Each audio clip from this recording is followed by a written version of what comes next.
నా ఏ ఊరు? చిలకలూరుపేట, పల్నాడు జిల్లా. రైతు పేరు? తాటికొండ కోటేశ్వరరావు. ఈ త్రిశూలు బస్తాలు వేసానండి. కాపు గాని, గ్రోతింగ్ గాని, పూత రాలకుండా ఉండటం కానీ, ఏదైనా సరే బాగుందండి. కాయ సైజుగా రావటం కానీ అన్ని విధాలుగా బాగుంది.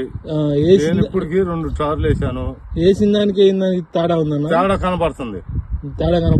ఒక ఎకరానికి వేయలేదన్నా, ఎకరానికి వేయలేదండి. 3 ఎకరాలకు వేసాను. 2 బస్తాల కాడికి బాగుంది. ఇది ఇలా ఉంది. అది చేను చూడండి, ఇలా ఉంది కాయగాడ. చూసుకో, ఎవడు రావాలో నా చేను కాడికి వచ్చి చూసుకోమను. చిలకలూరుపేట, ఇక్కడ కావురు, లింగుంట, గంగనపాలెం, అక్కడ దాకా నేను పోటీ పడతా. అది నీ చేయి చూడు, నీ చేయి కాడ చూడు. ఎవరినే రమ్మను నా చేను పోటీ.